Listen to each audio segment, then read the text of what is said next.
Bonjour, je vous retrouve aujourd'hui pour une guidance spontanée. Donc on va voir ce que l'univers, Dieu, les anges, les archanges, les défunts, les guides, vous les appelez comme vous voulez. Quel message on doit recevoir aujourd'hui? Qu'est-ce qu'on doit entendre? De quoi nous allons parler? Et c'est parti. Allez, on commence avec l'oracle de l'œil de lotus. Allez, quel message devons-nous entendre? Je rappelle que les guidances spontanées, ce sont des conseils bien souvent qu'on reçoit, hein, que je canalise par les cartes. Ce sont des messages intemporels puisqu'ils peuvent nous parler à n'importe quel moment de notre vie. Si ça ne vous parle pas aujourd'hui, soyez certain qu'un jour vous serez concerné ou vous l'avez été par ce qui va être dit. Donc voilà, prenez si vous avez envie de prendre, si ça résonne avec vous. Merci de me mettre un petit commentaire par rapport à votre ressenti, par rapport à comment ce message résonne pour vous. Et vous pouvez mettre un pouce si vous aimez la vidéo. Vous pouvez vous abonner si vous ne voulez louper aucune de mes vidéos. En général, j'en publie une par jour. J'en publie une par jour, donc voilà. Allez, encore deux cartes. Et puis je vous remercie d'être là, hein, voilà.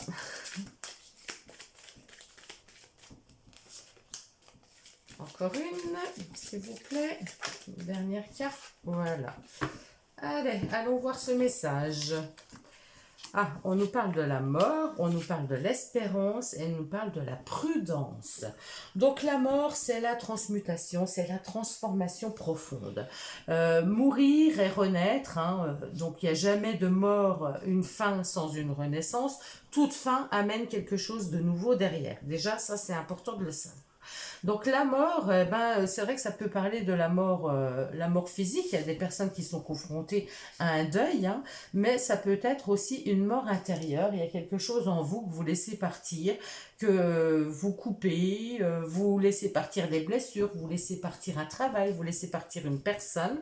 La mort, c'est on met fin à quelque chose. On met fin à quelque chose et vous voyez derrière, j'ai l'espérance. L'espérance, on plante des graines. On plante des graines qu'on va arroser, qu'on va prendre le temps de soigner pour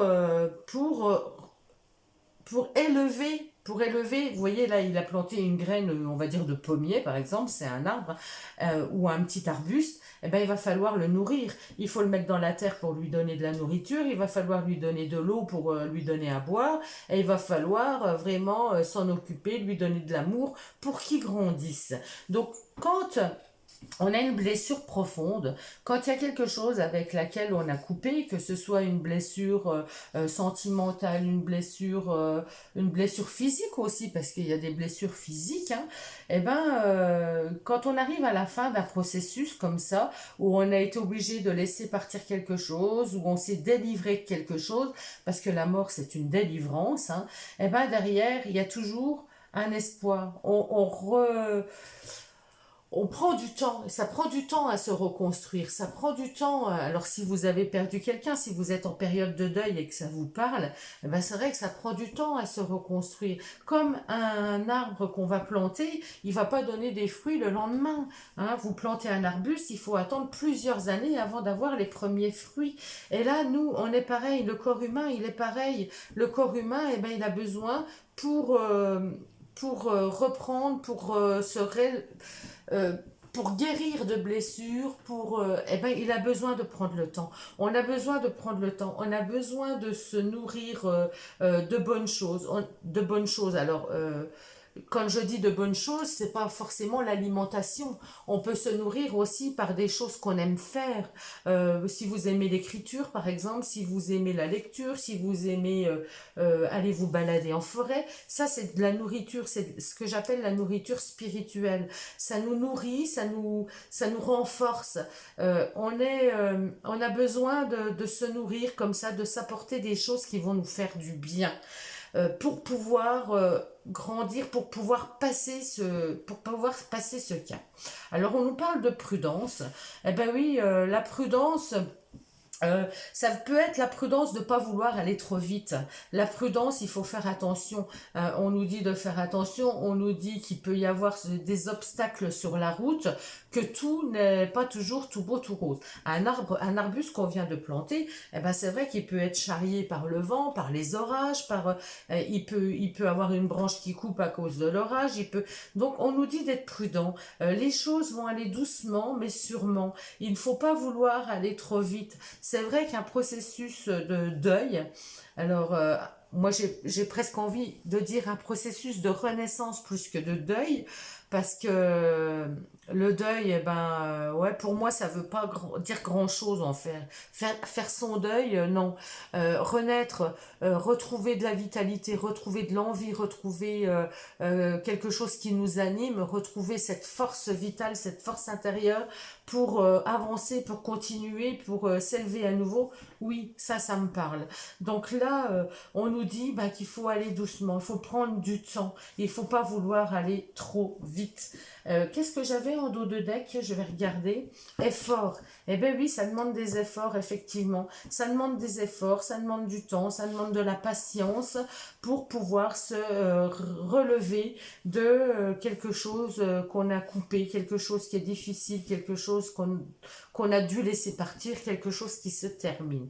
Alors, quelle que soit, je vous dis, la situation, hein, là, c'est vrai que je pense plus, je sais pas pourquoi, cette période où on perd quelqu'un, mais voilà, quelqu'un qui passe de l'autre côté, hein, une mort, la mort physique. J'ai plus cette mort physique qui me vient, mais quelle que soit la mort, quel que soit ce qui est parti, ce qui s'est terminé, eh ben, il y a des processus, c'est toujours le même processus en fait, hein. C'est toujours le même processus, il faut se laisser le temps de nourrir d'autres projets, hein. Si c'est la fin d'un travail, eh ben, il faut se nourrir d'espérance avec d'autres projets, d'autres envies, d'autres motivations. Vous voyez, si on doit faire le deuil, je sais pas, on a été amputé d'une jambe par exemple, eh ben il faut faire ce deuil et on a l'espérance, eh ben ça va prendre du temps bien sûr, mais pourquoi pas avec une prothèse, eh ben reprendre confiance, tout doucement, on remonte, on se relève de ce qu'on a eu de difficile. Donc il y a toujours un espoir et je vous assure, hein, par expérience, c'est dans les moments les plus difficiles euh, qu'on renaît du plus profond de soi. Il y a des choses qui émergent qu'on ne se sentait pas capable. Il y a des choses... ouais, c'est une renaissance derrière. C'est une renaissance, mais on renaît différemment. Différemment, avec plus de sagesse, plus d'expérience, plus... tout ça, ça nous forge d'une autre façon, mais d'une façon bien plus belle. Et les trois quarts des personnes qui ont eu des accidents de vie, des choses difficiles comme ça, eh ben, je vous assure que moi, personnellement, je suis contente d'être passée par cette étape-là pour renaître à moi, pour revenir différemment, pour grandir différemment. Allez, on va aller voir avec la triade. Un complément de message. Qu'est-ce qu'on nous dit avec la triade? Hop, hop, hop, hop, hop. J'ai trop de cartes. Allez, une par une, s'il vous plaît. Encore une. Une seule, ça sera celle-ci. Allez, hop. Eh oui, vous voyez, la mort, j'ai la naissance en dessous. Donc, dans toute mort, je regarde si je suis bien cadrée. Ça va. Dans toute mort, eh ben, derrière, il y a une naissance. La mort physique, c'est une naissance aussi. Moi, je compare souvent la mort, une personne qui meurt, à une naissance. J'ai assisté au décès de ma maman, hein, au moment où elle est partie, et j'ai vu énormément de similitudes avec une naissance. énormément. Alors, on a le dernier souffle, une naissance, c'est le premier souffle, le premier cri. On a le bracelet, vous savez, ils mettent un bracelet aux personnes décédées pour les identifier. Un bébé, on lui met son bracelet pour l'identifier. Enfin, il y a plein de petits détails comme ça qui m'ont marqué, moi, en me disant, mais ouais, c'est une naissance, c'est une naissance à autre chose. Voilà, on part vers autre chose, on va... donc, outre ça, derrière toute mort, derrière toute fin, il y a une naissance. Ça donne de la place, ça fait de la place pour de nouveaux projets, pour de nouvelles choses, pour de nouvelles aventures. Alors là, l'espérance, on a la foudre. La foudre, eh ben, ça peut être, on peut nous dire qu'il y a des choses comme ça, des nouveautés qui arrivent dans notre vie auxquelles on ne s'attend pas, des imprévus, des imprévus. Et pourquoi? Parce que tout est énergie, tout est énergétique et l'énergie est faite pour que ce qui est libéré, eh ben, soit transmuté. Voilà, on libère quelque chose, on transmute, ça se transforme en quelque chose d'autre. Donc, on met fin à quelque chose pour laisser entrer quelque chose d'autre derrière. Et toujours, toujours, ça se passe ainsi. Vous pouvez regarder dans votre vie, dans vos expériences, quand vous avez mis fin à quelque chose, quand quelque chose s'est terminé, derrière, il y a eu des choses qui sont arrivées. Et c'est souvent des choses auxquelles on ne s'attend pas, des choses qui arrivent comme ça sur nous. Souvent des belles choses, et on se dit waouh, j'aurais su, j'aurais quitté mon boulot plus tôt, parce que derrière, voilà, j'ai une super belle opportunité, j'ai un nouveau boulot qui me plaît encore plus, je suis bien où je suis. Vous voyez, par exemple. Donc, ayez confiance aux énergies. Faites confiance à Dieu, à l'univers, enfin vous l'appelez, vous le nommez comme vous voulez, mais confiance, faites confiance au processus. Vous libérez, il y a quelque chose de nouveau qui arrive. Vous voyez, l'énergie, elle circule en permanence.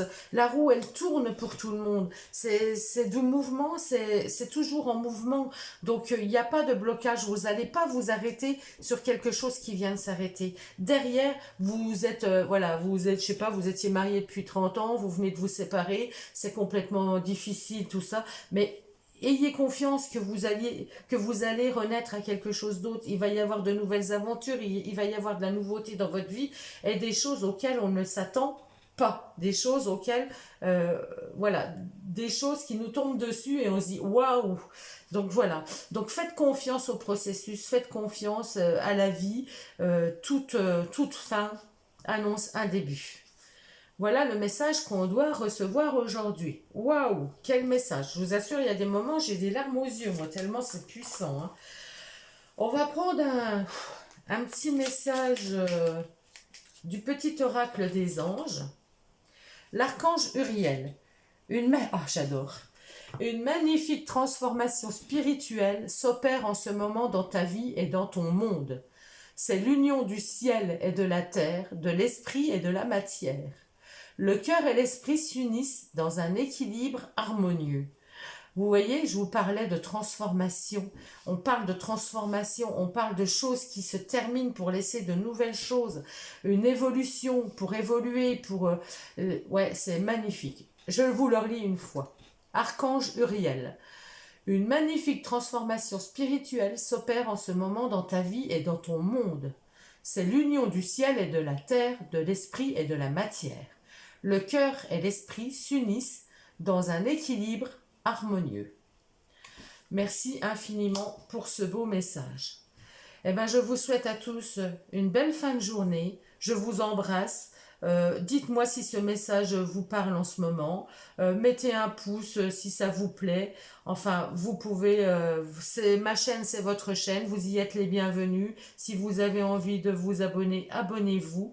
Et puis, n'oubliez pas qu'après toute fin, il y a une renaissance, une naissance. Je vous embrasse tous. À bientôt.